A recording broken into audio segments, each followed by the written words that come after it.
আসসালামু আলাইকুম রহমতুল্লাহি ওবরকাতুহু। প্রিয় বন্ধুরা, আজকে আবার একটা নতুন ভিডিও নিয়ে আপনার কাছে হাজির হইলাম। আজকের টপিকটা হয়েছে কৃমির বিষয়ে আলোচনা করাম। জন্ম থেকে লিয়া 2 বছর 5 বছর বয়স অবধি পোলাপনে খুবই ডিস্টার্ব করে কৃমি।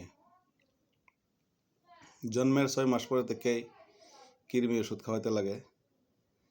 কি লেগে আমরা শুরু সময় বহুত তুলা খাওয়াই, সাবু খাওয়াই, খাওয়াই সটি ফুড খাওয়াই বা সেরেলেক্স খাওয়াই, বহুত ধরনের আমরা তারা খাদ্য খাওয়াই। এর লেগে তারা ফেরা কৃমি হয়। বিশেষ করে কৃমি হইলে পোলাপানের কটি সিমটম দেখা যায়। ছোটো বাচ্চার সিমটম তো খুব ধরা কঠিন হয়ে যায়। তেও কয়েকটা লক্ষণ আমি কয়ে দিই। যদি এরকম কোনো লক্ষণ থাকে না, তা বুঝে ভাবেন যে নিশ্চয়ই কৃমি হয়েছে।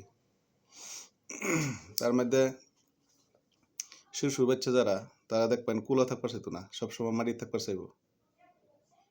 তারা কুলো লেবার চাইবেন, কিন্তু কুলো থাকতো না, হ্যাঁ মারি থাকবার চাইব। দ্বিতীয়ত, হেরাত করে ঘুমাইলে তার পেটটা তলবা দিব, পিঠটা উড়বাদা ঘুমাইব। 3 নম্বর, হ্যাঁ নাক খাজাইব, চোখ খাজাইব, গম পাইবেন যে হ্যাঁ তার কৃমি হয়েছে।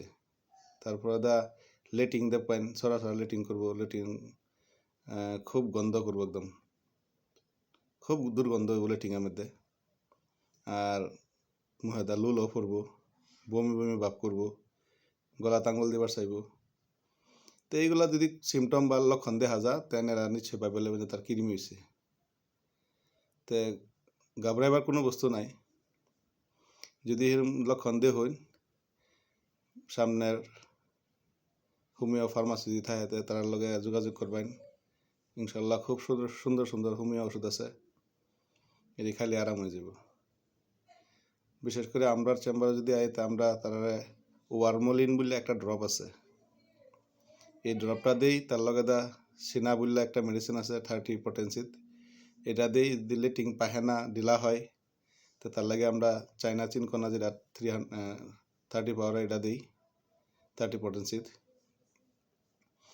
দেখা যায় এটি দিলেই বাচ্চা আরাম হয়ে যায়। তারপর তার লগে একটা লিভার টনিক দিয়ে দিই। 2 দিন 3 দিন খাওয়ানোর পর তারপর লিভার টনিকটা স্টার্ট করে, তারপরে বাচ্চা আরামসে সুস্থ হয়ে যায়।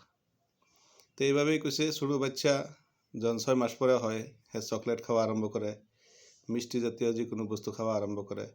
বাপ মা আদর করে হাসি খুশি, আত্মীয় স্বজন যারা এই সব মিষ্টি বস্তু লিয়ে আয়, তারা বেশি আদর করে মিষ্টি জাতীয় বস্তু খাওয়াইলে কৃমির সমস্যা হয়। তো এটি আমরা লক্ষ্য রাখতে লাগবো। বছরের মধ্যে কমে 3 বার বা 2 বার কৃমি ওষুধ পোলাপানের দিতে লাগে।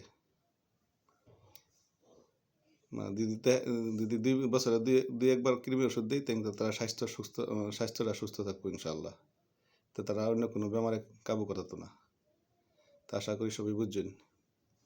আমার চ্যানেলটা নতুন, সবাই সাবস্ক্রাইব করবেন, লাইক শেয়ার করবেন, আর বেশি বেশি করে আল্লাহর দিনের কাজ করবেন, সদকা জারিয়া খুব করবেন। বিজনেসে লাগিয়ে হোক, বেমার লাগিয়ে হোক, পরিবারের লাগিয়ে হোক, বা সফরের লাগিয়ে হোক, যে কোনো জায়গাতে নেওয়া যান, সদকা বেশি বেশি করবেন ইনশাআল্লাহ।